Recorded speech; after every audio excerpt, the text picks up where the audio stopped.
Hola amigos, esta noche nos embarcamos en un viaje al corazón de la antigua Roma, no para presenciar sus victorias o su política, sino para descubrir algo más oscuro y extraño. Mientras Roma nos legó carreteras, acueductos y sistemas legales, también nos dio algunas de las penas más absurdas, teatrales y francamente perturbadoras que el mundo antiguo llegó a conocer. Así que, tómate un minuto para darle like y suscribirte, pero solo si de verdad disfrutas lo que hago aquí. Y cuéntame en los comentarios desde donde nos ves y qué hora es para ti. Siempre es fascinante ver quienes se unen desde todo el mundo. Ahora, atenúa las luces. Quizá pon un ventilador para ese suave zumbido de fondo. Empecemos juntos nuestro viaje de esta noche. Enterradas vivas, las vírgenes vestales, el alto precio de la castidad. En la antigua Roma, las vestales eran el equivalente espiritual del wifi nacional. Si se corrompían, todo se descomponía. Estas mujeres eran cuidadosamente elegidas antes de la pubertad para servir a la diosa Vesta, protectora del fuego eterno. Su misión era mantener viva esa llama sagrada y, aún más importante, mantenerse alejadas de los hombres. Durante 30 años, en la antigua Roma, romper el voto de castidad no era solo mal visto. Era tratado como detonar una bomba nuclear en medio del Senado. Si una vestal era sorprendida en una transgresión, su castigo, literalmente, era ser enterrada viva. Sí, enterrada de verdad. No la enviaban a una esquina de castigo ni la expulsaban en sentido figurado. La metían bajo tierra. ¿Por qué no se la ejecutaba con una espada como a otros criminales? Simple. Los romanos creían que derramar la sangre de una sacerdotisa ofendería a los dioses. Así que encontraron un gran resquicio. Cavaron un hueco, colocaron una lámpara de aceite, un poco de pan y un barril de agua, bajar a la mujer dentro. Porque, al fin y al cabo, beber agua es importante. Y cerrar. Boila. No hay sangre, no hay espectáculo sangriento, no hay furia divina a la vista. La pobre chica yacía allí, en la oscuridad, reflexionando sobre sus decisiones de vida mientras Roma se encogía de hombros y seguía. Pensarías que los hombres implicados compartirían el mismo destino, pero no. Por lo general eran azotados hasta la muerte ante el público. Todavía cruel, solo que más rápido. Honestamente, ser sacerdote era un gran honor. Asiento VIP en los juegos, viajes en carruajes lujosos e incluso poder perdonar a condenados con una sola palabra. Pero todo tenía una pequeña trampa. Si fallabas una vez, dormías bajo tierra para siempre. Y sí, Roma se lo tomaba muy en serio. Una famosa vestal, Cornelia, fue acusada durante el reinado del emperador Domiciano. Antes de ser condenada, se dice que gritó: ¿Cree César que yo he tenido sexo con un dios? Porque ningún mortal me tocó. Un gesto audaz. No funcionó. Así que, si hoy te sientes agobiado por tu trabajo, recuerda que al menos tu jefe no te amenaza con meterte en un agujero con pan rancio y una lámpara polvorienta. Las políticas de recursos humanos estaban escritas en piedra y en el miedo de la Roma antigua. Poena cuyei, muerte en un saco con compañeros animales. El lugar donde nació la filosofía, la arquitectura y las penas que parecen sueños febriles. Hablemos de la Poena cuyei, la pena del saco. Y no es un extraño programa medieval de juegos. Es lo que te esperaba si cometías el mayor tabú romano, matar a tu padre.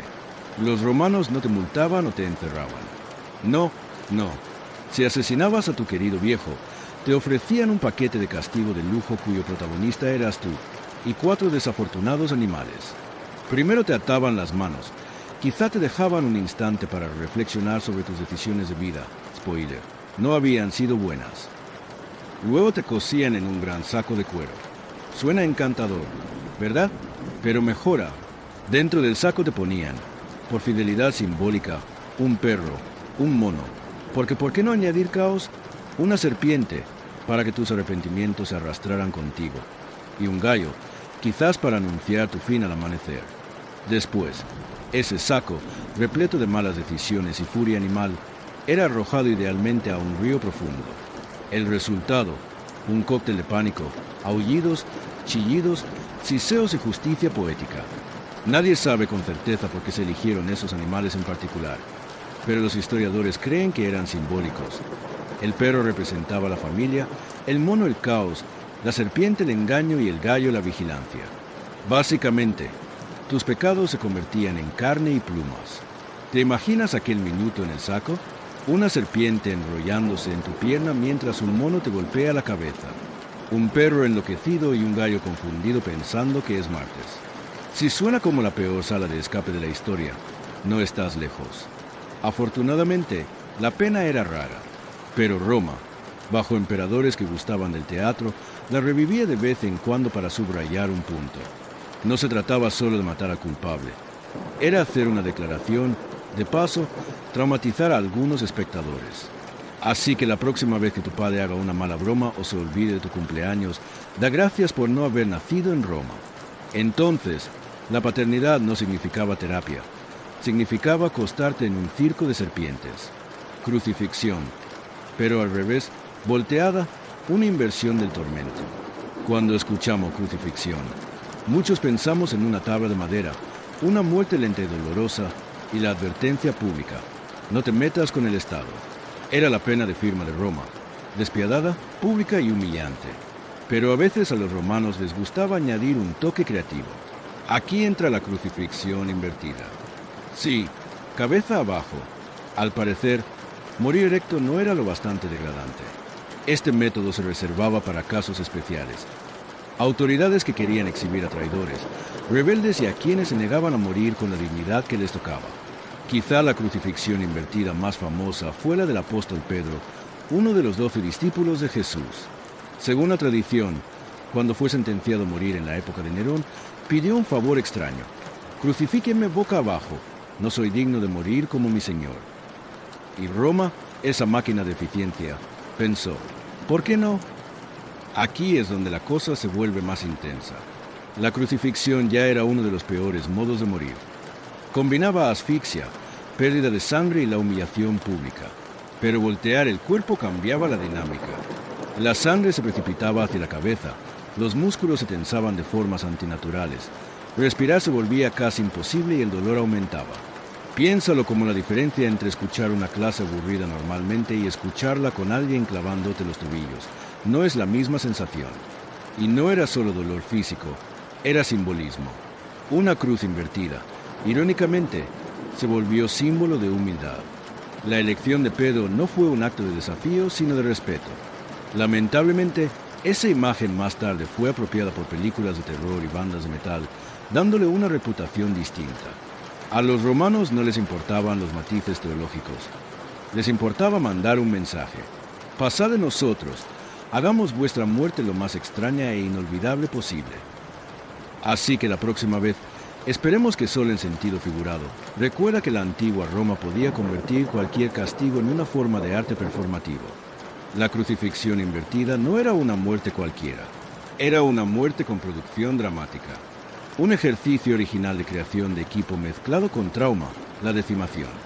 Cuando piensas en un discurso motivador, quizá te imaginas a un entrenador gritando, ganamos juntos, perdemos juntos. Pero en la antigua Roma esa frase fácilmente podía convertirse en marchamos juntos o en 1 de cada 10 muere. Bienvenidos al fascinante mundo de la aniquilación. Una sanción militar tan despiadada que hoy haría que cualquier volcán moderno pareciera un día de spa. Así funcionaba. Si una legión romana mostraba cobardía en batalla, intentaba desertar o sublevarse, el comandante tenía una opción nuclear, no en sentido explosivo, sino de guerra psicológica. Toda la unidad se formaba en fila y por cada 10 hombres se elegía a uno por sorteo. El afortunado era ejecutado a palos, piedras o con cualquier cosa que estuviera a mano por sus 9 camaradas. Sí, lo has oído bien. No solo te enfrentabas a la muerte, probablemente tenías que matar al amigo con quien habías compartido pan y vino la noche anterior. Todo para probar tu lealtad a Roma. Era como una versión romana de Survivor. Pero nadie ganaba inmunidad y todos quedaban traumatizados. Y no pienses que luego se tomaban un descanso. Los 9 sobrevivientes no se daban un choque de manos y se iban de fin de semana largo. No, en lo que a raciones se refería, ahora les daban cebada en vez de trigo. La forma romana de decir, nos has decepcionado, y los forzaban a acampar fuera del recinto seguro de la fortaleza. La lógica del escarmiento era fría pero efectiva. Si temes más a tus compañeros que al enemigo, escaparás con más cuidado la próxima vez. Y, extrañamente, funcionaba. La disciplina romana era legendaria, y la decimación aseguraba que las tropas siguieran marchando en fila, aunque tuvieran que pisar unos cuantos cadáveres. Uno de los nombres más infames asociado a estas prácticas de aniquilación fue Casus, un rico general que formó un triunvirato con Julio César y Pompeyo. Tras la vergonzosa derrota en la revuelta de los esclavos de Espartaco, aniquiló a una unidad deshonrada. Porque nada dice mejor, hemos vuelto al camino que una matanza interna. Así que la próxima vez que tu jefe diga que hay que mejorar la responsabilidad del equipo, alégrate de no vivir bajo Casus. En Roma, el fracaso no solo se castigaba, se dispersaba. La horquilla de los herejes, un ejercicio medieval de cuello que nadie pidió. Imagina que vives en la tardía Roma imperial, en esos siglos crepusculares donde todo se vuelve más extraño, oscuro y obsesionado con la herejía. Desafiabas a la iglesia o ponías en duda una creencia sagrada. Roma no te reprendía apenas. Te regalaba un accesorio que jamás olvidarías. La horquilla de los herejes. Piénsalo, una barra metálica con un tenedor en cada extremo. Un extremo se apoyaba bajo tu mandíbula, el otro quedaba clavado sobre el pecho. Una diminuta pica trilobulada prendida a tu cuello. Suena inquietante, y apenas vamos empezando. Una vez colocada esa reliquia, mover la cabeza estaba prohibido. Mira abajo. Si intentabas hablarle a tu vecino para susurrarle una idea herética, eras apuñalado por tu propia coraza. No cortado, apuñalado, no sangraba, al menos al principio. Aquí está lo brillante. O retorcido, la horquilla no estaba diseñada para matarte de inmediato. Su fin era agotarte mental, física y espiritualmente. A veces permanecías días de pie, tensando cada músculo para evitar clavarte a ti mismo. Era como jugar un macabro juego de equilibrio cuyo premio no era otra cosa que el riesgo constante de que la propia horquilla te perforara lentamente la garganta. Y aunque lo llamemos la horquilla de los herejes, además, se aplicaba a los blasfemos, a las brujas, a los sospechosos de falsedad y a cualquiera que molestara a un obispo antes del desayuno. Era una tortura versátil, apta para el silencio, la placidez y la incomodidad que despedaza el alma. Para hacerlo aún más teatral, a veces se grababan pequeñas inscripciones en la horquilla en latín. Cosas como abandono mi pecado, soy culpable. Porque nada refuerza una confesión tanto como ser lentamente empalado por la tipografía. Lo loco es que esta pena ni siquiera era una de las más extremas de Roma. Más bien era un paquete de inicio para pecadores. Sin sangre, sin ejecución pública, solo dolor silencioso y pánico interior. Una especie de introducción al sufrimiento y la herejía 101. Así que imagina tener que contener un estornudo en una reunión importante, durante 3 días, con una barra de hierro clavada en la garganta. En Roma, el silencio no era oro. Estaba respaldado por 2 tenedores oxidados y un espasmo cervical cortesía de los dioses. La roca Tarpeia, el botón original de expulsión social de Roma. Olvida los mensajes pasivo-agresivos o las dramatizaciones modernas de Ampholo. En la antigua Roma, si traicionabas al Estado no te excluían solo de la lista de amigos. Te lanzaban por un acantilado. Bienvenidos a la roca Tarpeia, a un tiro de piedra del templo de Júpiter y a poca distancia a pie del foro romano, un precipicio escarpado de unos 24 metros donde la República arrojaba a sus traidores. Y sí, era tan teatral como suena. La roca toma su nombre de Tarpeia, según la leyenda una joven romana que, por traicionar a la ciudad ante los sabinos a cambio de brazaletes de oro brillantes, fue aplastada por sus escudos cuando los sabinos cumplieron su parte del trato. Su cadáver fue arrojado por el acantilado y el lugar recibió su nombre. La moraleja, no confíes en invasores ni en planes de pago dudosos. Tras eso, la roca Tarpeia se convirtió en la herramienta favorita para deshacerse de traidores, funcionarios corruptos, falsos testigos y cualquiera que convenciera al Estado de que sí, esto necesita una pena dramática. Nada de cuerdas, nada de espadas, solo un vuelo corto y una detención brusca. Los condenados solían ser desnudados, expuestos y conducidos hasta el borde, donde la gravedad se encargaba del resto. Y sí, solía haber público. ¿Qué mejor forma de animar un domingo que con una ejecución a la antigua? Era pública, era definitiva y, sobre todo, simbólica. No solo morías, eras desplazado física y espiritualmente fuera de la ciudad. La máxima cultura de la cancelación, versión romana.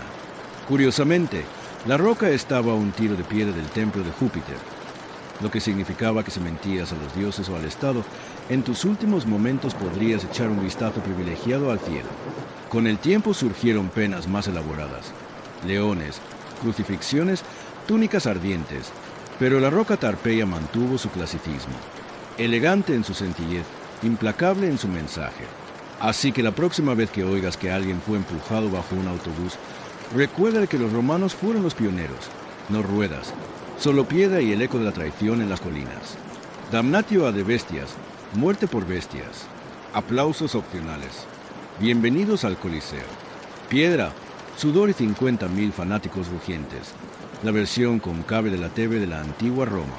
El espectáculo principal de hoy, Damnatio ad bestias, o, en palabras llanas, ser arrojado a animales salvajes mientras el público picotea. Esta pena, que implicaba el uso de leones, leopardos, osos e incluso a veces elefantes, se aplicaba a criminales, traidores, prisioneros de guerra, tristemente, a cristianos que se negaban a adorar a los dioses del imperio. No era solo muerte, era espectáculo.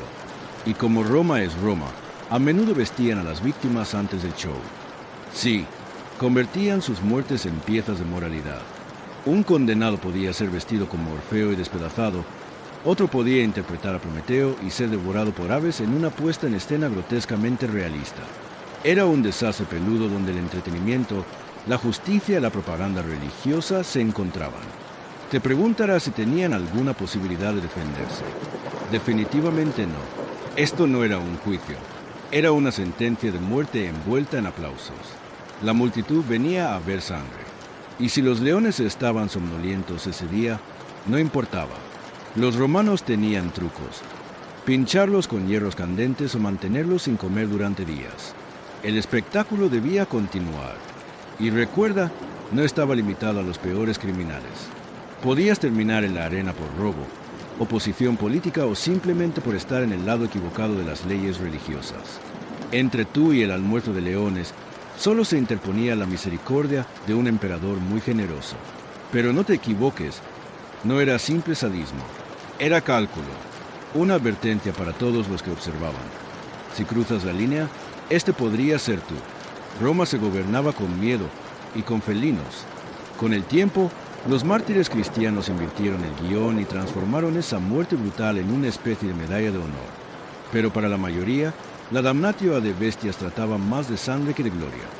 Así que la próxima vez que te quejes por el servicio de jurado, alégrate de que no implique disfrazarte de mito y correr para que no te alcancen los leopardos. El suicidio forzado honroso. Roma te permitía morir con dignidad. En la antigua Roma, recibir la pena de muerte no siempre significaba ser arrastrado a la arena o arrojado por un acantilado. A veces, si tenías suerte, o mejor dicho, conexiones políticas, te otorgaban un castigo especial. El suicidio forzado.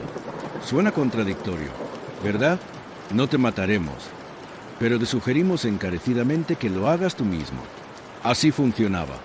Si eras senador, noble o alguien con suficiente estatus social como para poseer más de una túnica, y lograbas ofender al emperador, quizás planeando un golpe o simplemente mostrando demasiada confianza, recibías una visita silenciosa. Te entregaban un pergamino, un mensaje cortés del emperador, que decía más o menos: has faltado al respeto al Estado. Por favor, márchate por el camino honorable. Traducción: tienes hasta la puesta de sol para quitarte la vida. Si no, lo haremos nosotros, y de la forma más desagradable posible. El lado positivo era que, si obedecías, tu familia conservaba tus bienes. Tu nombre podía incluso permanecer limpio en los registros. Era, quizá, la versión romana de un paquete de indemnización, pero con sangre en vez de papeles. No se veía como una humillación, sino como algo noble. De hecho, muchos de la élite lo consideraban su último acto de control, la oportunidad de escribir su propio final, a veces literalmente. Imagina un baño caliente, una cuchilla en la muñeca y un último monólogo digno de la pasión romana por el drama. El filósofo Séneca el Joven es famoso por este destino. Acusado de participar en una conjura, probablemente falsa, contra Nerón, se le ordenó terminar todo por sí mismo. Cortó sus muñecas, luego sus tobillos, pero el desangramiento no siempre era inmediato. A veces te dejaban hacerlo con estilo. El asno de madera. ¿Alguna vez te quejaste de una silla incómoda? Para Roma, eso era poesía. Entre sus invenciones más creativas estaba el tristemente célebre asno de madera, o, como debería llamarse, el pony del dolor apocalíptico. No era un animal real, sino una viga de madera en forma de A, larga, estrecha, con una arista afilada como una cuchilla en la cima. Los condenados, a menudo ladrones, esclavos o soldados rebeldes, eran obligados a sentarse sobre ella. Sí, todo su peso descansaba en esa arista, justo entre las piernas. Y lo peor, para remarcar el punto, juego de palabras incluido, se ataban pesos a sus tobillos. El resto lo hacía la gravedad. Cuanto más tiempo permanecieras, más lenta y dolorosamente la viga desgarraba tu carne, dependiendo de la generosidad del verdugo. Podías estar allí horas. Roma no lo inventó. Probablemente vino de tradiciones más antiguas de Oriente Medio. Pero, ¿cómo lo adoptaron con entusiasmo? Porque si Roma amaba algo, era un castigo con espectáculo. Y no siempre terminaba en muerte. A menudo era simplemente una humillación pública muy persuasiva. Imagina la escena: una plaza abarrotada, un comerciante atrapado engañando a sus clientes. Ahora llora sentado sobre el asno, mientras los niños ríen y los vendedores ambulantes venden golosinas. Dolor, espectáculo, lección de vida, todo en uno. Peor aún, algunos generales lo usaban como disciplina en campaña. Un soldado desobediente podía encontrarse sentado en el asno como recordatorio de cumplir órdenes, porque nada levanta la moral como una hemorragia interna. Y sí, había variantes. Algunos asnos eran de metal, otros tenían pinchos. Incluso hay registros de versiones innovadoras más severas, porque Roma escuchaba las críticas y actualizaba sus torturas.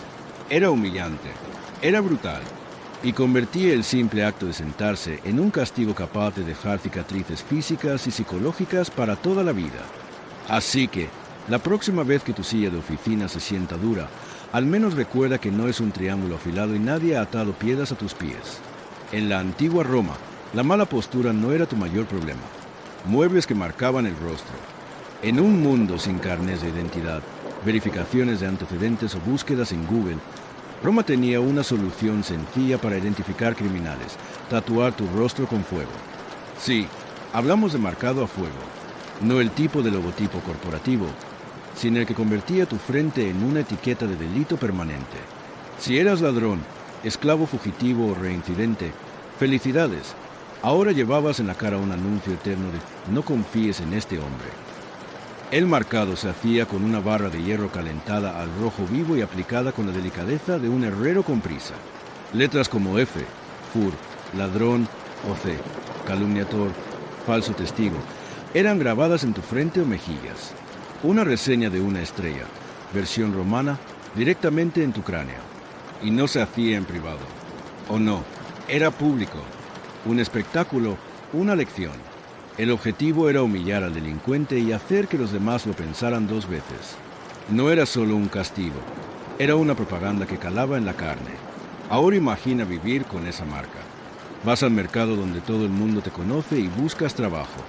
Buena suerte. Intentas ligar con alguien. Olvídalo, ya no eras una persona. Eras una escena del crimen andante. Los esclavos fugitivos eran blanco fácil. Muchos llevaban las letras FUG de fugitivos, fugitivo, como sello. Fugitivo. Y si volvían a escapar, recibían un marcado más severo, o algo peor. Los esclavos no eran solo propiedad. Se esperaba que llevasen su desobediencia como una insignia. Algunos ingeniosos intentaron borrar las huellas con cortes, tatuajes o incluso maquillaje. Pero Roma, siempre preparada, convirtió esos intentos en nuevos delitos. Jugar con tu marca era como intentar retocar tu expediente criminal con Photoshop. No funcionaba. Más tarde, emperadores como Constantino intentaron suavizar la medida. Mejor marcar manos o piernas que la cara. Pero incluso entonces, el propósito seguía siendo el mismo: vergüenza permanente. Así que la próxima vez que alguien te diga, asume las consecuencias, alérate de que no lo dijeran en sentido literal. Porque en la antigua Roma no solo recordaban tu crimen, Se aseguraban de que tu cara también lo recordara. Di adiós a las pequeñas charlas. La libertad de expresión en Roma era condicional. Podías alabar al emperador, debatir filosofía y recitar poesía. Solo no blasfemes, porque si hablabas mal de los dioses, insultabas al emperador o susurrabas palabras peligrosas a los oídos equivocados, podías encontrarte en el lado receptor de un castigo real y atroz, la extirpación de la lengua. Sí, lo hacían. La lógica era simple. Si tus palabras eran peligrosas, Roma te silenciaba de forma permanente. El procedimiento no era delicado. Nada de anestesia, nada de instrumentos estériles. Solo pinzas, hierro y dolor.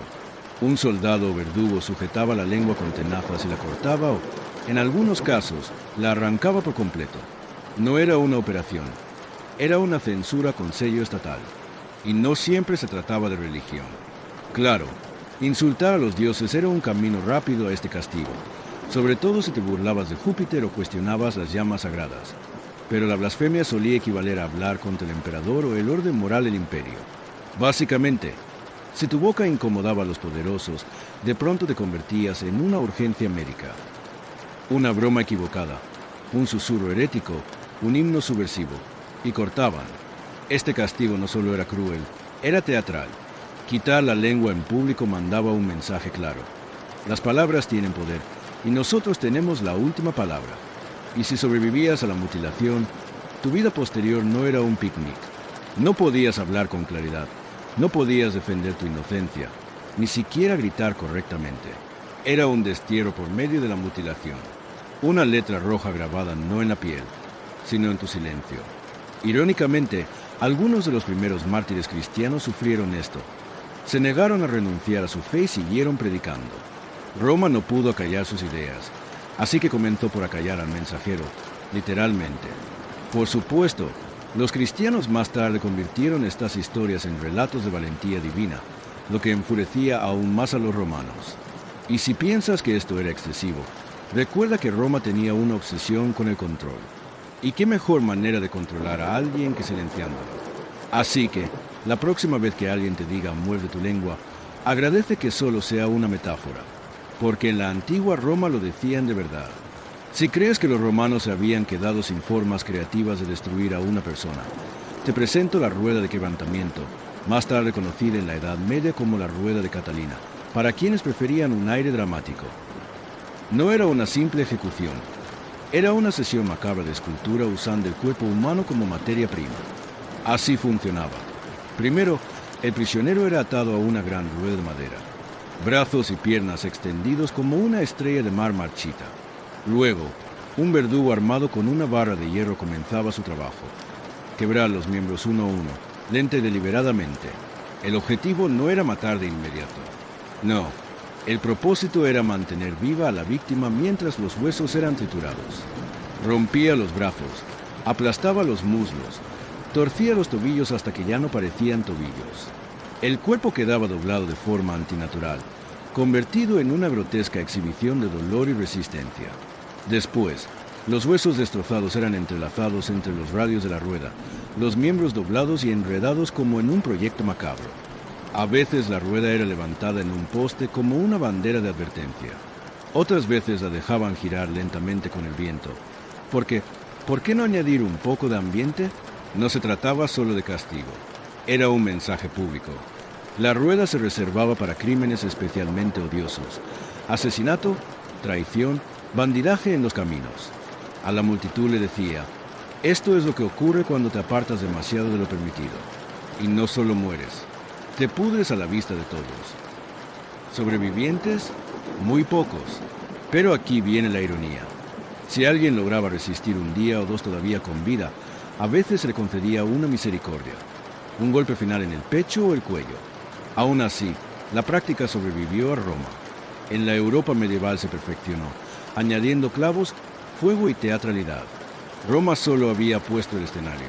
Así que la próxima vez que pienses que tu viaje al trabajo es duro, recuerda al menos que no estás atado a una rueda de madera convertido en galería pública de huesos. En Roma, la justicia no era ciega. Era audaz, brutal y diseñada para la máxima exposición. Cuando se trataba de inventar maneras creativas de matar, En la antigua Roma siempre había algo hirviendo, literalmente. Una de las penas menos conocidas, pero profundamente perturbadoras, era la ejecución con ceniza caliente. No tan famosa como la crucifixión o los leones, pero quizá una de las muertes más lentas y psicológicamente aterradoras jamás ideadas. Sin espadas, sin sangre, sin salida rápida, solo cenizas, calientes, sofocantes, interminables. No es casualidad que se atribuya a Nerón, un hombre que veía las ejecuciones como una forma de arte escénico. En un caso registrado, ordenó enterrar a un enemigo hasta el cuello en un hoyo. Todo muy clásico romano. Pero en lugar de decapitarlo o lapidarlo, Nerón decidió innovar. Le colocaron un embudo en la boca y poco a poco le vertieron ceniza caliente. No agua hirviendo, no fuego, ceniza. Al principio parece inofensiva, suave, ligera, pero ahí radicaba el ingenio del horror.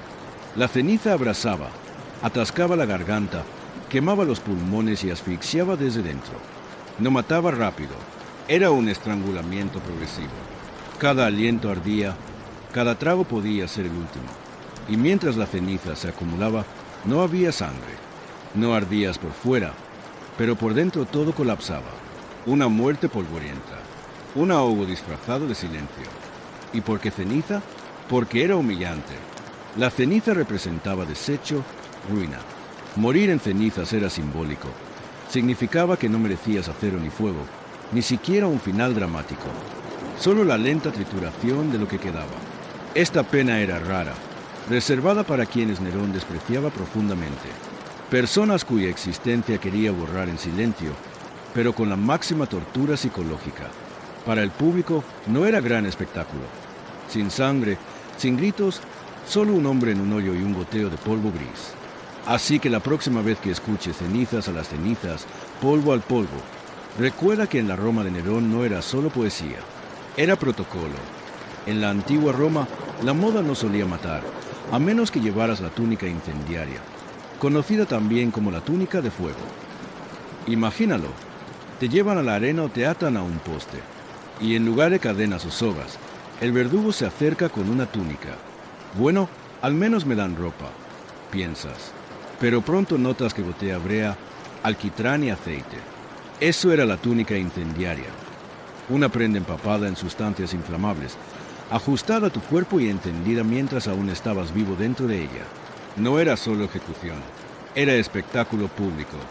La usaban especialmente en tiempos de emperadores como Nerón, que convertía la muerte en entretenimiento.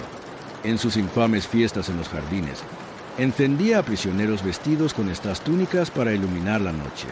Antorchas humanas que daban brillo a su retorcida visión del ocio romano. ¿Quién la vestía? Incendiarios, traidores, cristianos, cualquiera digno de un final teatral. Las llamas se adherían a la tela, fundían la piel, encendían el cabello y quemaban los pulmones. Y no había escape. No podías rodar para apagar el fuego. La túnica te envolvía y ardía contigo.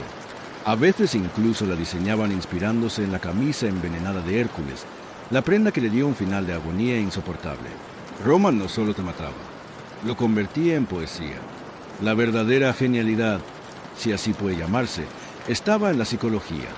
No solo morías, te exhibían, gritando, retorciéndote, envuelto en llamas mientras la multitud miraba. Era un mensaje más claro que cualquier inscripción en piedra. Esto es lo que ocurre cuando desafías al imperio. Algunos registros incluso sugieren que se tocaba música durante la quema. Se dice que Nerón cantaba mientras las llamas se elevaban. Hablamos de una actuación ardiente. Así que, la próxima vez que te quejes de que tu ropa es incómoda o demasiado ajustada, agradece que no esté empapada en aceite ni seas parte de una ejecución pública. Porque en Roma, la moda no solo enviaba un mensaje, gritaba damnatio memoriae. Cuando Roma te borraba de la historia, la mayoría de las penas recaían sobre el cuerpo, pero algunas iban más allá, alcanzaban la memoria, el legado, la desaparición. Esta era la damnatio memoriae, la condena de la memoria, el castigo más escalofriante de Roma, porque ¿qué puede ser peor que la muerte? Ser olvidado a propósito. Si eras un emperador que avergonzaba al Estado, un general rebelde o un senador caído en desgracia, Roma no se limitaba a matarte, te borraba por completo. Las estatuas eran destruidas o desfiguradas, las inscripciones raspadas, los retratos cubiertos, tu nombre eliminado de documentos oficiales, monedas y monumentos. Si tenías logros, se reasignaban a otros. Si tenías seguidores, se los silenciaba. Y lo más devastador, funcionaba. La mayoría de las personas sometidas a la damnatio memoriae fueron poderosas, conocidas y temidas. Y sin embargo, incluso hoy, apenas recordamos sus nombres, porque Roma era demasiado buena borrando. Reinos enteros se desvanecieron en silencio. Fue una evaporación histórica. Uno de los ejemplos más famosos fue Geta, el hermano del emperador Caracalla. Tras asesinarlo en los brazos de su propia madre, Caracalla fue más allá. Ordenó eliminar la imagen de Geta de cada mosaico, pintura y busto. Miles de inscripciones fueron modificadas. Su nombre tachado a mano. En algunas obras que sobrevivieron, aún puede verse el fantasma de Geta. Huecos extraños, rostros a medio tallar, nombres medio borrados. Inquietante, como una historia atrapada al borde del olvido. Pero la damnatio memoriae no era solo venganza, era control. Si Roma podía reescribir el pasado, también podía moldear el futuro. Si lograba presentar a alguien como si nunca hubiera existido, quizás sus ideas tampoco habían existido. Era la forma del imperio de decirte que nunca estuviste allí, y si alguien afirmaba lo contrario, pronto le llegaba el turno. Hay algo escalofriantemente moderno en ello. Hoy hablamos de cancelación, de reputaciones destruidas en la era digital, pero Roma lo hacía hace 2000 años, no con tweets, sino con cinceles. Así que, al cerrar este extraño recorrido por las penas más curiosas de Roma, recuerda esto: la condena más brutal no fueron las llamas, ni los leones, ni las cuerdas. Fue el silencio que vino después, porque en la antigua Roma, lo peor que podía pasarte era ser olvidado. A comienzos del siglo XIX, la geografía estadounidense se extendía interminablemente hacia el oeste, salvaje, desconocida, susurrando promesas a quienes fueran lo bastante valientes para perseguirlas. El este, lleno de ciudades, fábricas y tierras agrícolas agotadas, comenzaba a sentirse estrecho y opresivo. Pero el oeste, ese era el sueño. Un lienzo vacío, tan peligroso que la pintura apenas se adhería. Todo comenzó como un murmullo en tabernas, bancos de iglesias y mesas de cocina, relatos de tierras abiertas, ríos brillantes como plata, valles fértiles donde todo crecía sin esfuerzo. En 1803, la compra de Luisiana había duplicado el tamaño de la joven nación. De pronto, existía un espacio inconmensurable que no pertenecía a nadie. Al menos, eso afirmaba el gobierno. Para muchos, el oeste era más que un punto en la brújula. Era un nuevo comienzo. Un lugar donde tu nombre no arrastraba tus deudas, donde nadie preguntaba de dónde venías, solo que podías construir con tus manos. Llamaba tanto soñadores como desesperados, granjeros en busca de tierras nuevas, viudas que ansiaban paz, aventureros tras las leyendas que nacían junto a las hogueras. No había carreteras, ni garantías, ni segundas oportunidades. Cada viaje hacia el oeste comenzaba con incertidumbre. ¿Resistiría la carreta al cruzar las montañas? ¿Se helaría el río demasiado pronto? ¿Habría alimento al otro lado? Y aún así, decenas de miles partieron. Familias enteras, con bebés envueltos en sacos de harina y abuelas apretadas entre barriles de carne salada, emprendieron rumbo a lo desconocido. Viajar al oeste significaba arriesgarlo todo, pero quedarse atrás equivalía a rendirse a una vida llena de fronteras. La frontera no era solo un lugar en el mapa, era una prueba de voluntad, ingenio y perseverancia. Sacar orden del caos usando solo madera, acero y esperanza. Y mientras el sol caía tras las praderas infinitas y las cordilleras, proyectando largas sombras sobre las ruedas de los carros y los rostros exhaustos, una cosa quedaba clara: la historia de América aún no estaba escrita. Se arrastraba lentamente hacia el oeste, milla temblorosa tras milla. Antes de que los pioneros pudieran atreverse con la frontera salvaje, necesitaban construir un navío no solo para provisiones, sino para su futuro entero. Entra en escena la carreta cubierta, columna vertebral de la migración hacia el oeste. No era un carruaje elegante ni una diligencia. Era una caja de madera con ruedas, mantenida unida por clavos, sudor y esperanza. La mayoría de las familias no las construían desde cero. Las compraban o adaptaban carros existentes. La más famosa fue la Conestoga, pero en la frontera hacía falta algo más pequeño, ligero y barato. Así nació el navío de las praderas. Su lona ondeando al viento parecía una vela, como un barco navegando en un mar de hierba. Pero este barco no cargaba oro ni joyas. Llevaba carne salada, harina, frijoles, ollas de hierro, una rueca, una Biblia y quizá una buena colcha. Cada centímetro contaba. El espacio era vida, el peso podía matarte. Una carreta cargada podía pesar más de 900 kilos, y los bueyes colapsaban mucho antes de alcanzar las rocosas. Los caballos eran demasiado frágiles, las mulas demasiado caras. Los bueyes fueron el verdadero motor de la expansión. Lentos, obstinados, pero inquebrantables. Las familias dormían dentro, debajo o al costado de las carretas. La privacidad era un lujo que pocos podían permitirse. Y a diferencia de lo que insinúa Hollywood, casi nadie viajaba dentro de la carreta durante el día. Aquello destrozaba los huesos y llenaba la espalda de moretones. La mayoría caminaba kilómetros bajo el sol abrasador. Las carretas no eran solo transporte, eran cápsulas de supervivencia. Llevaban medicinas, piezas de repuesto, pólvora y semillas. Algunas incluso transportaban pollitos en cajas bajo el piso para comenzar un corral una vez asentados. Y aun con toda su practicidad, las carretas eran también un símbolo. Eran esperanzas sobre ruedas. Cuando los bueyes eran enganchados y las ruedas chirriaban al ponerse en marcha, ya no había vuelta atrás. La casa se había vendido. La tierra detrás quedaba perdida. Solo quedaba avanzar. El cielo y la fe en que más adelante habría algo mejor. Cada bache, cada eje roto, cada cruce embarrado era una línea escrita en la historia de la expansión estadounidense. No con tinta, sino grabada en las huellas de las ruedas y en la voluntad. La vida en el camino no era la aventura romántica que algunos podrían imaginar. Era larga, agotadora y cubierta de polvo. Cada día comenzaba antes del amanecer. No hacían falta gallos. El chirrido de los arneses de cuero y el gemido de las ruedas eran suficiente despertador. Un tren de carretas promedio avanzaba entre 10 y 15 millas diarias, dependiendo del clima, el terreno y cuántos ejes se rompieran esa mañana.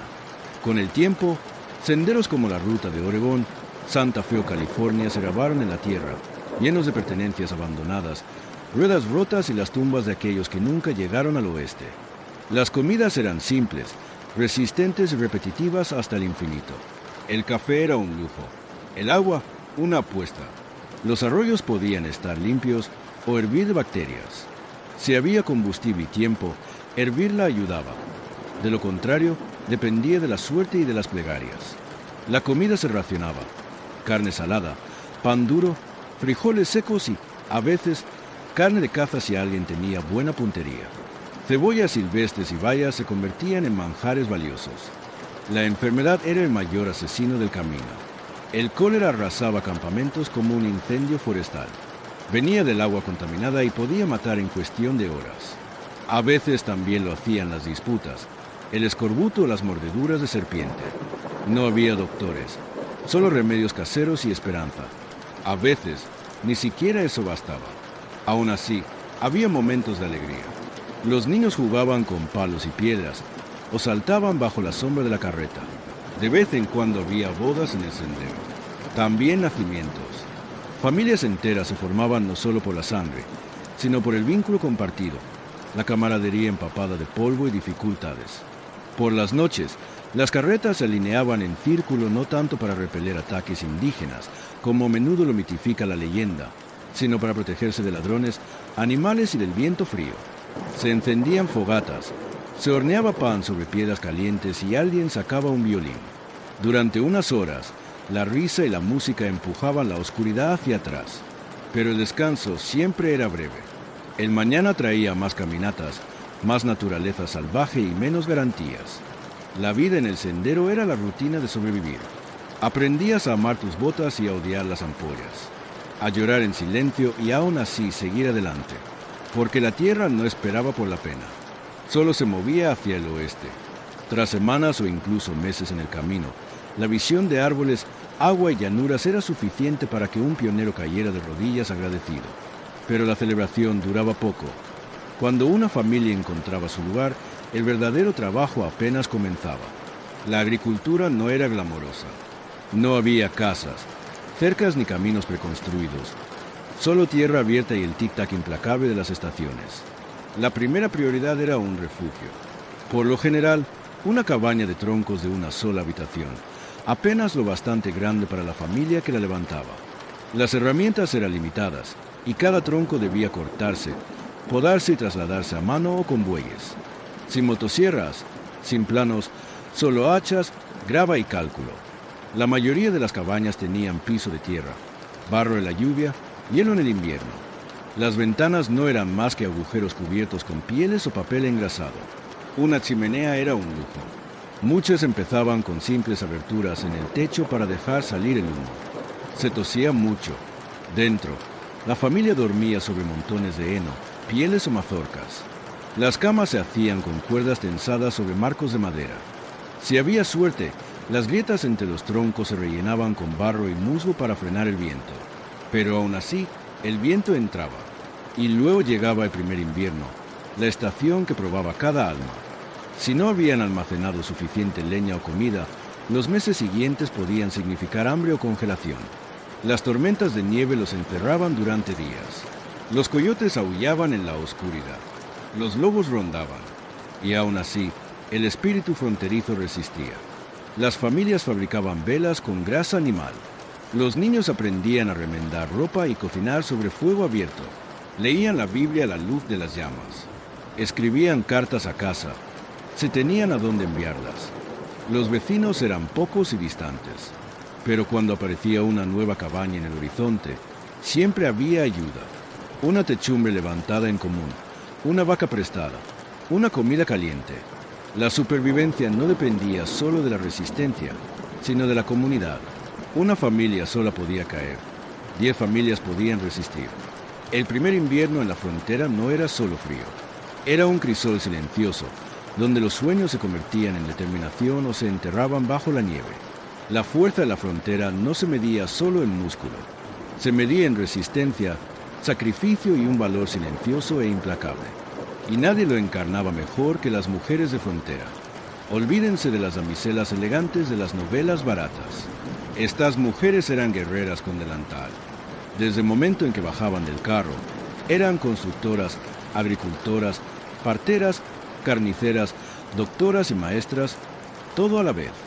Si algo debía hacerse, lo hacían porque no había nadie más. Antes de que los hombres abrieran los ojos, ya estaban en pie batiendo mantequilla, horneando pan y ordeñando vacas. Sembraban huertos, conservaban alimentos, cuidaban del ganado y confeccionaban la ropa de toda la familia, muchas veces desde cero. En tiempos de enfermedad, aplicaban remedios de hierbas.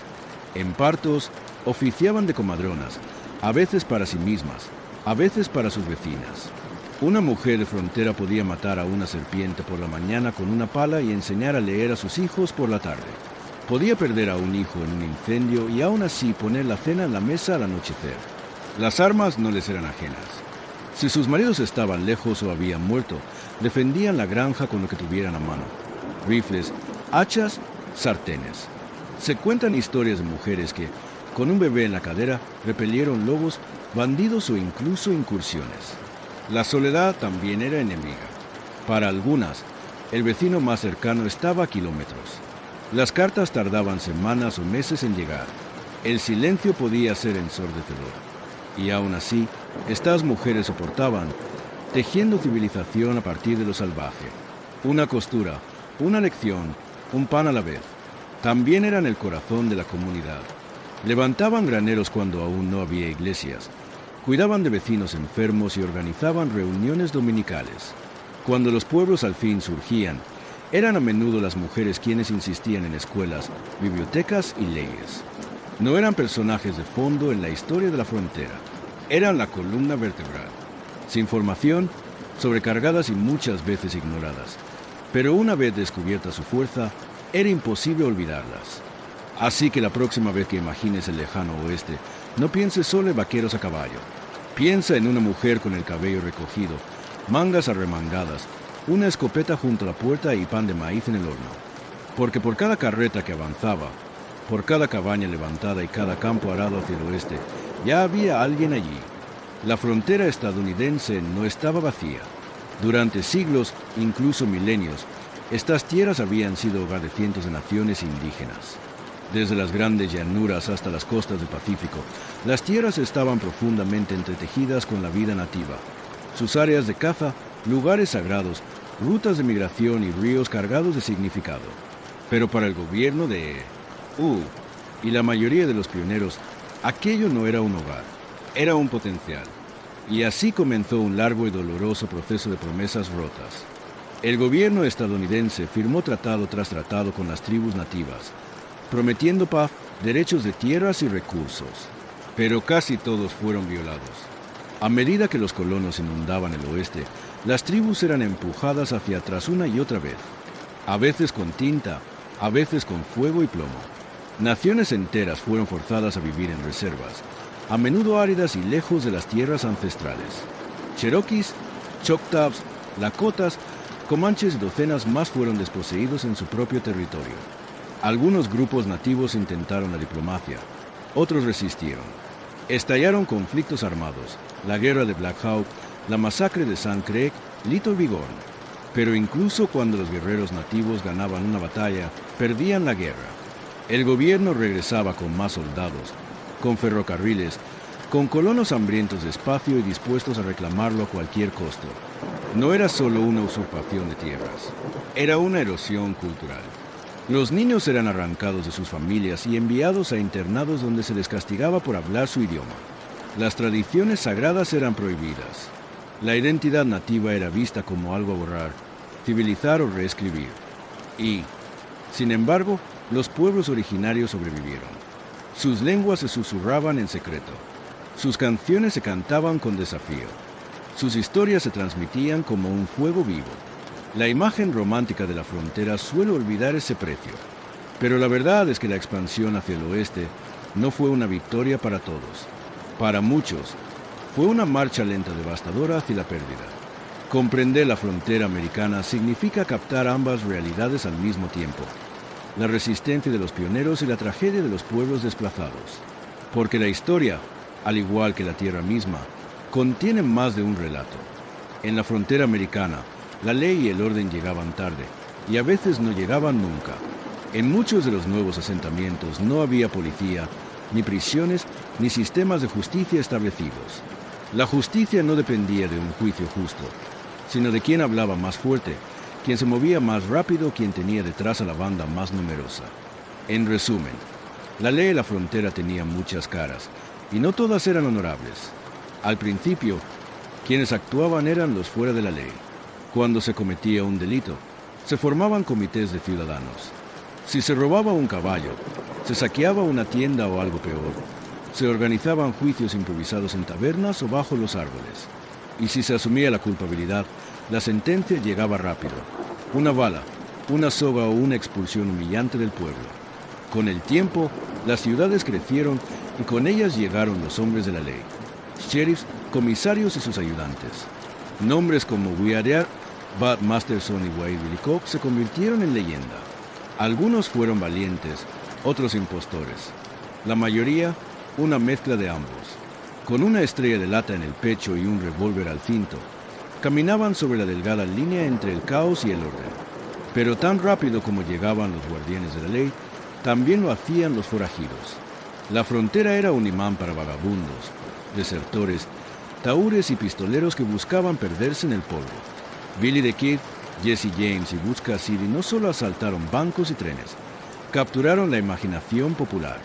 Los periódicos los transformaron en héroes del pueblo, incluso cuando dejaban tras de sí cadáveres y cofres vacíos. La justicia en la frontera era impredecible. Un hombre podía ser ahorcado por robar un caballo o absuelto de un asesinato si el jurado prefería su historia. El soborno funcionaba. Las amenazas también. Y a veces la justicia no era más que venganza con un sombrero más elegante. Incluso cuando existía un tribunal, no era más que una tienda que también servía como ferretería, con un juez detrás del mostrador. A pesar del caos, o tal vez por él, las comunidades fronterizas fueron construyendo lentamente sistemas legales. Los jueces reemplazaron a los justicieros. Las cárceles sustituyeron a las ramas de los árboles. Pero los mitos nunca murieron, y quizá nunca lo harán. porque en los límites del mundo conocido, la justicia no era ciega. Estaba armada, cubierta de polvo y no preguntaba dos veces. Al principio, la frontera americana avanzaba al ritmo de una rueda de carreta, lenta, chirriante tan lejos como el clima lo permitiera. Pero a mediados del siglo XIX, el silencio de las praderas fue interrumpido por un nuevo sonido, el silbido de vapor. La llegada del ferrocarril lo cambió todo. De pronto, viajes que antes requerían meses en carreta podían completarse en cuestión de días. En 1869, la finalización del ferrocarril transcontinental unió el este con el oeste con la firmeza del acero, transformando la frontera de un territorio salvaje en un corredor comercial. Los colonos acudieron en masa. Ciudades enteras surgieron de la nada alrededor de nuevas estaciones, y mercancías de todo tipo, desde estufas hasta agujas de coser, llegaban en tren en lugar de ser acumuladas o fabricadas a mano. Para los pioneros, el ferrocarril significaba supervivencia, que la medicina podía llegar antes de que la fiebre matara, que las cosechas podían venderse más allá del mercado local, que cartas, antes retrasadas por ríos y tormentas, ahora podían viajar en cuestión de días. La frontera ya no era una apuesta ciega, sino un riesgo calculado. Y el ferrocarril no vino solo. A su lado se extendieron finísimos hilos de telégrafo, conectando al país con puntos y rayas de cobre. El telégrafo dio a la frontera algo que nunca había tenido: comunicación instantánea. Un granjero en Wyoming podía recibir noticias de las elecciones presidenciales en cuestión de minutos. Un sheriff podía pedir ayuda a 100 millas de distancia. El mayor miedo de los primeros pioneros, el aislamiento, moría con cada pitido. El impacto fue enorme. Las economías crecieron. El gobierno llegó más lejos. La justicia se volvió más rápida. Pero no todos lo recibieron con agrado. Las tribus nativas vieron en los ferrocarriles y postes telegráficos una invasión. Señales de que las tierras donde antes vagaban libremente ahora eran divididas y limitadas por cables. Algunos resistieron, saboteando líneas, descarrilando trenes, retrasando lo inevitable. Pero el avance no se detuvo. El caballo de hierro era imparable. Los pueblos que el ferrocarril ignoraba se marchitaban. Otros prosperaban y se convertían en ciudades de la noche a la mañana. La naturaleza salvaje se encogía, milla a milla, tren a tren. El espíritu fronterizo no desapareció, pero ya no estaba aislado. Había sido conectado, domesticado, mercantilizado. La frontera seguía siendo salvaje, pero ahora se movía a vapor y señales. Hacia finales del siglo XIX, un cambio profundo se había consumado. La famosa línea que separaba la naturaleza indómita de los asentamientos se desdibujó, se desvaneció y finalmente desapareció. En 1890, la oficina del censor de declaró oficialmente: ya no puede hablarse de una línea de frontera. En otras palabras, la frontera americana había cerrado. La gran marcha hacia el oeste había terminado. Los bosques habían sido talados.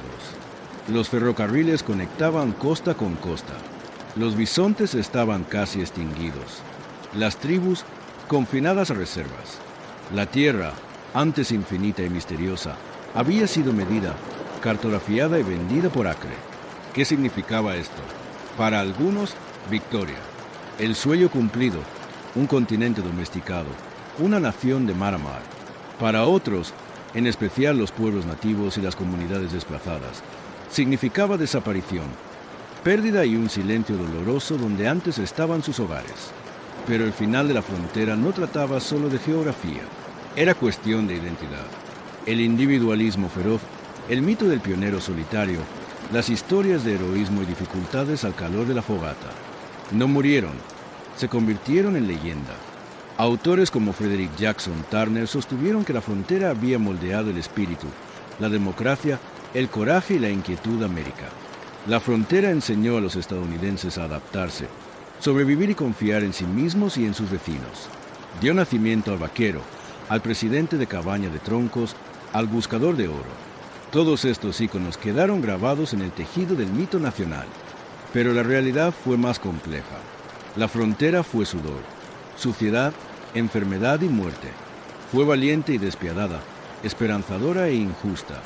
Estuvo llena de contradicciones, y su legado sigue siendo un reflejo de esa tensión.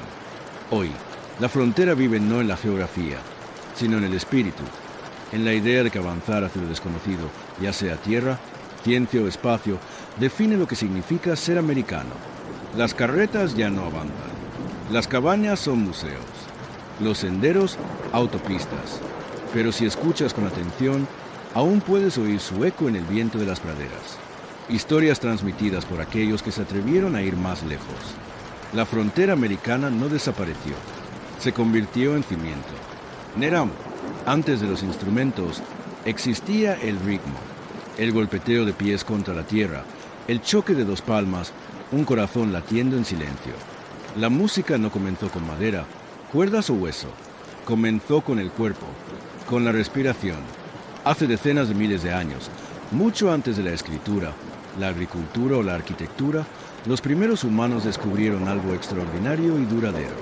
En cuevas, llanuras, alrededor de hogueras y en los bosques, comprendieron que ciertos movimientos, un golpe de pie, un grito, un silbido, podían provocar emociones, atraer atención o incluso calmar el miedo.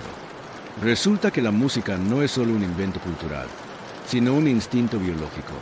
Imagina a un pequeño grupo de cazadores-recolectores reunidos bajo la luz temblorosa del fuego. Uno empieza a tararear en un tono bajo y creciente. Otro acompaña con palmadas rítmicas. Un tercero imita el canto de los pájaros. No hay palabras, solo sonido. Y en ese momento ya no son solo individuos enfrentándose a la naturaleza. Están unidos.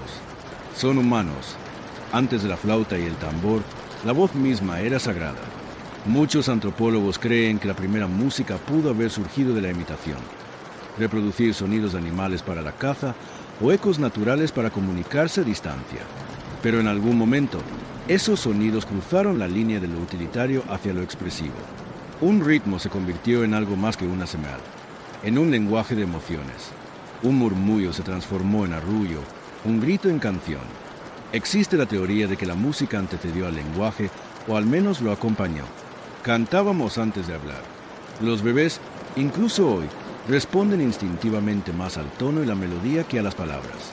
Algo en el tono, el ritmo y la vibración está grabado en lo más profundo de nosotros.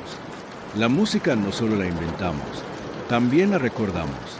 Y quizá lo más hermoso es que aquellos primeros sonidos no pertenecían a una élite ni a los talentosos. Eran universales, una experiencia compartida por los primeros humanos en todos los continentes. La música se hacía en África, en Asia, en Europa. Por todas partes había sonidos, manos y cosas para golpear o agitar. Antes de que la primera flauta se tallara en hueso, antes de que las cuerdas fueran tensadas o la piel de los tambores preparada, los humanos ya sabían que el sonido podía afectar el espíritu. Y esto era solo el comienzo. En el frío de la Europa glacial, cuando los mamuts deambulaban y los glaciares moldeaban la tierra, ocurrió una silenciosa revolución en el sonido, no en las herramientas ni en el fuego. En algún rincón de una cueva, los primeros humanos tomaron un hueso de ave hueco, le hicieron algunos agujeros y soplaron. Surgió un tono puro, intencionado, imposible de ignorar. No fue un accidente. Era el nacimiento de un instrumento musical. Los arqueólogos han encontrado flautas de hueso de más de 40.000 años de antigüedad, convirtiéndolas en algunos de los instrumentos más antiguos conocidos en la Tierra. En lugares como la cueva de Ohlefels en Alemania, estas flautas estaban hechas de huesos de alas de buitre o colmillos de mamut. No eran materiales fáciles de trabajar, pero sus fabricantes dedicaron tiempo a tallar los agujeros con precisión, logrando así diferentes notas. Esta precisión nos dice algo profundo. No fue aleatorio. Era música estructurada, repetible y diseñada para la expresión. ¿Por qué lo hicieron? Tal vez imitaban el canto de los pájaros, un llamado a la naturaleza. Tal vez acompañaban rituales que marcaban el paso de la vida a la muerte o las estaciones. O tal vez, solo tal vez, alguien hizo la flauta para crear belleza en la oscuridad. Es fácil pensar en los humanos prehistóricos como primitivos y centrados únicamente en sobrevivir. Pero la flauta sugiere algo más.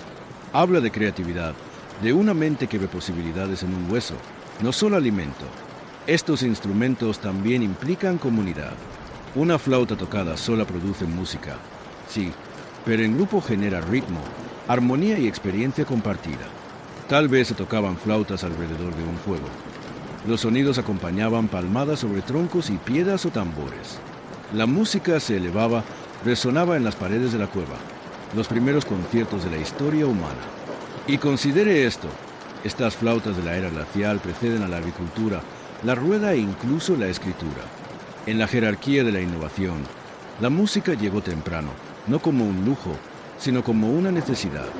Las flautas de la edad de hielo no eran meros instrumentos.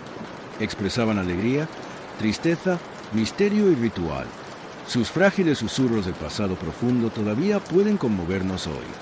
De hueso y aliento, la humanidad creó la melodía. Si la flauta fue nuestra primera voz, el tambor fue nuestro corazón. Antes de las ciudades, antes de los reyes, hubo círculos humanos reunidos bajo las estrellas, aplaudiendo, golpeando con los pies, marcando el ritmo en la tierra. Los tambores no se inventaron en un solo lugar. Surgieron en todas partes, como si el cuerpo humano y el mundo mismo desearan sincronizarse a lo largo de continentes y culturas. Los tambores más antiguos probablemente eran simples pieles de animales tensadas sobre un tronco hueco o un recipiente de arcilla. Sí, eran herramientas de ritmo, pero también instrumentos de ritual, comunicación y poder. Un tambor podía invocar a un dios, guiar un ejército o reunir un pueblo. No era solo ruido, era un signo. En África, algunas de las tradiciones de tambor más antiguas datan de decenas de miles de años, transformando los sonidos en instrumentos tonales capaces de hablar y reflejar la expresión humana.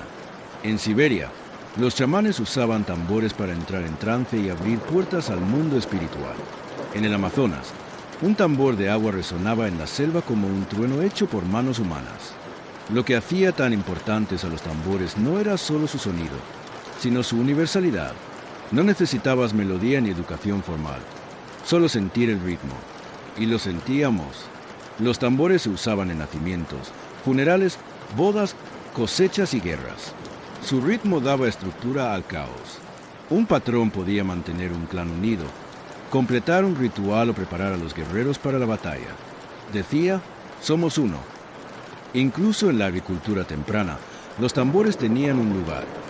Los agricultores golpeaban palos para ahuyentar aves. En festivales de cosecha, la danza seguía el ritmo del tambor. El ritmo señalaba el tiempo, no solo las horas, sino las estaciones, ciclos y transiciones. Con el tiempo, los tambores evolucionaron. Los humanos añadieron grabados, pinturas y símbolos espirituales. Ya no eran solo funcionales. Se convirtieron en objetos sagrados que representaban fertilidad, protección, conexión divina. Y siempre nos unieron, superando barreras de idioma, generaciones y mundos. En un mundo sin relojes, electricidad o escritura, el ritmo era nuestra forma de contar y sentir. Los tambores dieron vida al sonido, materializaron el tiempo, y en sus golpes encontramos significado, no solo música. Cuando la humanidad se trasladó de las cuevas a las ciudades, la música pasó de un ritual de supervivencia a un arte complejo. Esto se manifestó con claridad en la antigua Mesopotamia, cuna de la civilización, donde nacieron ríos, reinos tallados y la escritura. Aquí la música comenzó a verse como elegante. Entre templos y figurats encontramos representaciones de instrumentos de cuerda, arpas y laudes, cuidadosamente talladas en tablillas, muros e incluso enterradas con reyes. No eran flautas de hueso hechas a escondidas. Estaban elaboradas meticulosamente, adornadas con oro, plata y lapislázuli. Sus curvas eran tan elegantes como sus sonidos. Especialmente el arpa se convirtió en símbolo de gracia, religión y realeza. No era un instrumento, era una leyenda hecha de madera y cuerdas. Los primeros arpas de Mesopotamia no tenían trastes ni puentes. Las cuerdas se tiraban a mano y cada nota era fija. Pero su falta de flexibilidad se compensaba con su atmósfera. Un arpa mesopotámica no gritaba como un tambor, susurraba. Sus notas flotaban en el aire como incienso. Sagrado, onírico. En estas ciudades, la música se organizó. Los músicos recibían formación. Las escalas y los intervalos se registraban de manera uniforme. El arpa se usaba en ceremonias, narración de historias e incluso astronomía. Los científicos mapeaban estrellas y las asociaban con armonías, creyendo que los propios cielos cantaban en intervalos celestiales. Se creía que la música acompañaba al espíritu después de la muerte. No era solo entretenimiento. Era una arquitectura espiritual que construía puentes entre mundos. A diferencia del trueno de los tambores o del ulular primitivo de las flautas, las arpas añadían una nueva cualidad a la música: cercanía, suavidad, reflexión, intención. Tal vez por primera vez el sonido no era solo para los dioses o la tribu, sino para la contemplación. Los mesopotámicos daban voz al silencio con una cuerda tensada y un marco de madera. De este silencio surgieron las primeras melodías de la civilización. En el antiguo Egipto, la música no era solo un arte, era un lenguaje divino. Los egipcios creían que la música era un regalo de los dioses. Según la leyenda, la diosa murciélago se unió más tarde con Hathor, diosa de la alegría, la fertilidad y la música, quien trajo la canción al mundo por primera vez. Así, la música se convirtió en algo más que melodía. Era ritual, identidad y arquitectura espiritual que resonaba en templos, tumbas y mercados. A diferencia de las primitivas flautas prehistóricas o las arpas ceremoniales mesopotámicas, la música egipcia combinaba la sensibilidad ritual con la vida cotidiana.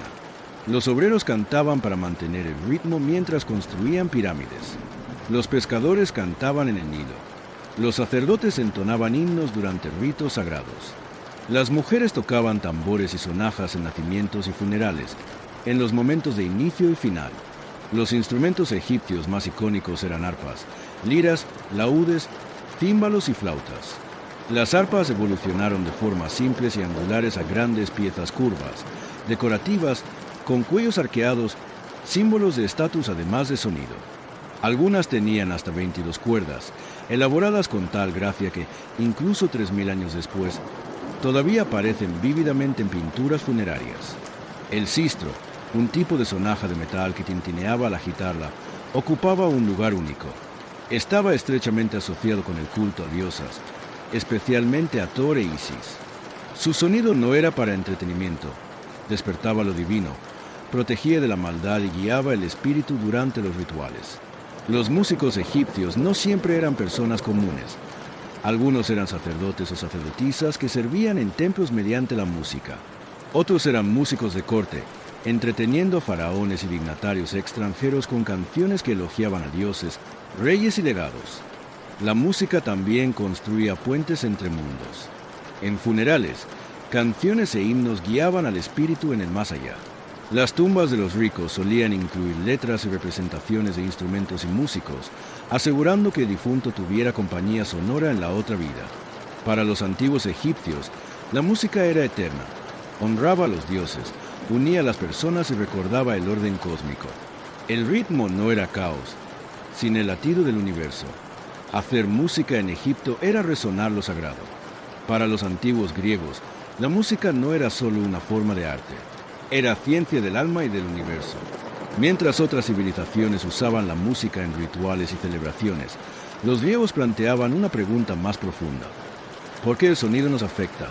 Y la respuesta se encontraba no solo en la poesía o la filosofía, sino también en las matemáticas. Aquí entra Pitágoras, conocido hoy por su triángulo, pero también fundamental en los orígenes de la teoría musical. Según la leyenda, mientras pasaba frente a un taller de herrero, notó algo curioso. El sonido de los martillazos cambiaba según el tamaño y peso de los martillos. Esto lo inspiró a experimentar con cuerdas. Descubrió que una cuerda dividida en proporciones simples como 1, 2, 2, 3, producía tonos consonantes y armónicos. Este descubrimiento dio origen a la idea de la armonía de las esferas. El cosmos operaba con proporciones matemáticas y la música era un reflejo del orden universal. Cada cuerda tocada no era solo una nota, sino un espejo de los cielos. Los instrumentos griegos reflejaban esta filosofía. La lira, pequeña y parecida a un arpa, se convirtió en símbolo de civilización y educación. Poetas como Homero y Safo eran retratados a menudo con una lira en mano. La flauta doble, aulos, creaba un contraste salvaje y emocional en dramas, rituales e incluso batallas. La música griega estaba profundamente ligada a la ética y el carácter. Platón creía que los modos musicales podían afectar el alma. Algunos inspiraban valentía, otros fomentaban pereza o caos. Defendía una educación musical estricta para formar ciudadanos ideales, considerando que un modo incorrecto era tan peligroso como un mal gobierno. Para los griegos, la música no era solo entretenimiento, era medicina, moral y matemáticas. La perfección vibraba en la carne y en el aire. Su teoría musical, notación y fundamentos de acústica resonarían durante siglos en Roma, la Edad Media y el pensamiento moderno. En Grecia, la música trascendió el sonido. Era un puente entre mente y emoción, números y belleza, un espacio donde el alma podía razonar y elevarse. Si Grecia dio a la música su filosofía, Roma le dio su voz. En el mundo romano, la música estaba vinculada a función, forma y poder. Acompañaba festivales, ceremonias religiosas, juegos de gladiadores y, sobre todo, el campo de batalla. Mientras los griegos veían la música como puente hacia lo divino, los romanos la usaban como herramienta de orden e imperio. Uno de los instrumentos más icónicos de Roma era el corno, una enorme trompa de bronce curvada en forma de G, a menudo más alta que el soldado que la portaba. El corno no era para melodía, sino para órdenes. Su sonido señalaba movimientos, ataques y retiradas en los ruidosos campos de batalla. Los generales romanos no solo gritaban, sino que dirigían la guerra. Junto al corno estaba la tuba, una trompeta recta que atravesaba el caos de la batalla. Estos instrumentos, al unirse, sincronizaban los movimientos del ejército más disciplinado del mundo, la maquinaria romana. Imaginen a decenas de miles de soldados marchando al unísono con los sonidos mágicos y escalofriantes de estas antiguas trompas. No era solo organización, era una guerra psicológica. Pero la música romana no era únicamente militar. En los templos, los tibia y las flautas dobles acompañaban los ritos sagrados. En las arenas, la música abría los juegos de gladiadores, no muy diferente de un himno nacional moderno antes de un evento deportivo. En los banquetes, la lira y el hidráulis, un órgano primitivo movido por agua, creaban un ambiente para los invitados de élite. La música fluía en la vida cotidiana romana como el vino, estructurada, performativa y concisa. Tomaron mucho de Grecia, pero lo reinterpretaron según sus creencias. Mientras Grecia enfatizaba la expresión individual y la introspección, Roma destacaba el espectáculo público y el control. La música era entretenimiento y propaganda. Cuando Roma incorporó Egipto, Judea, Galia y más allá, también absorbió sus sonidos. La música romana se convirtió en un mosaico amplio y en constante evolución que armonizaba ritmos africanos, melodías orientales e instrumentos mediterráneos. Pero, a diferencia de los filósofos griegos, los pensadores romanos escribieron poco sobre teoría musical. La tocaban, la usaban, marchaban al ritmo, pero rara vez la analizaban. Para Roma, el sonido era una herramienta, no un misterio. Así, Roma no desarrolló la música, la fortaleció, hasta que incluso las provincias más lejanas escucharon el ritmo de los tambores del imperio. Mientras Occidente avanzaba al compás de Roma, Oriente exploraba otra dimensión, la música como espíritu. En la antigua India, la música no era solo arte, era un camino hacia lo divino. Con raíces en los Vedas, algunos de los textos sagrados más antiguos, la música india comenzó con himnos diseñados para ser recitados y cantados. Estos himnos seguían patrones melódicos complejos llamados esmon, destinados a elevar la conciencia y armonizar el universo. A medida que la civilización india avanzó, también lo hicieron sus instrumentos. La veena, uno de los primeros instrumentos de cuerda, estaba asociada con Saraswati, diosa del conocimiento y las artes. El mridangam, un tambor cilíndrico, mantenía el ritmo en ceremonias sagradas. Cada nota y cada ritmo formaban parte de melodías llamadas ragas y talas, estructuras melódicas y rítmicas que se creía evocaban emociones, horas del día e incluso estados espirituales. La música no era entretenimiento, era disciplina, meditación, un medio para equilibrar la energía interna y tocar lo infinito. En paralelo, la música en la antigua China era igualmente sagrada, al mismo tiempo, política.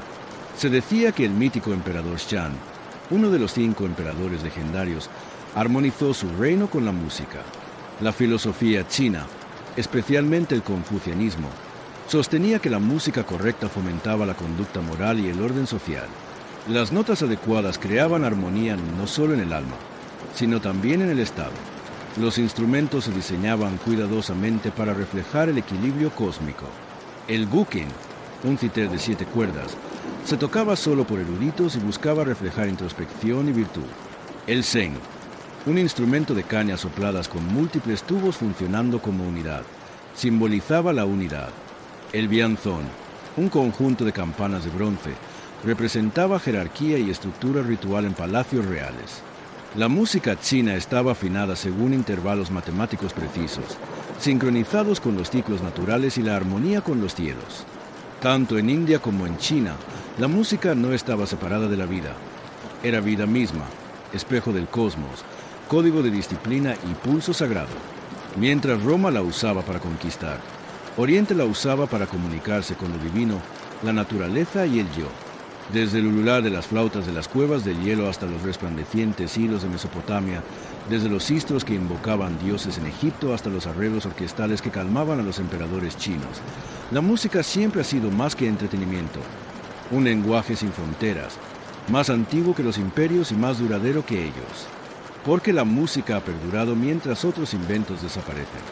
Porque habla directamente a lo inexplicable, al centro emocional de nuestra existencia.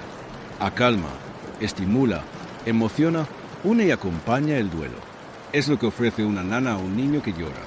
Lo que dice un tambor funerario cuando las palabras fallan. Lo que despierta un himno antes de una batalla o un partido. La música es intuitiva. Una melodía de los Andes puede afectar a alguien en África. Un ritmo de tambor de una isla de Polinesia puede resultar familiar a un escandinavo. No son las notas conocidas, sino la emoción que transmiten. Y la música es flexible, armoniza, emerge, trasciende colonización, migración, guerra y revolución. Los instrumentos cruzan océanos. Las canciones cambian idiomas, las escalas evolucionan, pero la esencia, ritmo, tono, expresión, permanece. A lo largo de la historia, usamos la música para definir identidad. Cada tribu, nación, religión y revolución tuvo sus propias canciones, pero también la usó para superar fronteras, cooperar y conectarse. La música no necesita idioma, solo requiere oído y un corazón que escuche. La ciencia moderna confirma ahora la sabiduría antigua. La música cambia ondas cerebrales, reduce estrés y activa la memoria. Los pacientes con Alzheimer recuerdan melodías incluso cuando las palabras se desvanecen. Los soldados manejan traumas mediante sonidos. Los bebés responden instintivamente a nanas antes de hablar. La música se ha convertido en terapia, protesta, adoración, trabajo y vida. En un mundo fragmentado por lenguas, creencias y geografía, la música sigue siendo una constante rara, una firma humana que nos conecta con nuestros ancestros que soplaron en huesos de aves y golpearon ritmos sobre piedras. Por mucho que avancemos en inteligencia artificial, en el espacio o en tecnología, la música nos recuerda nuestros orígenes. Nos recuerda que no somos máquinas. Somos seres que sienten, piensan y sueñan. Y mientras vivamos, seguiremos haciendo música. Porque mucho antes de tener historias que contar, existió nuestra voz. Y el sonido nos hizo humanos. Buenas noches.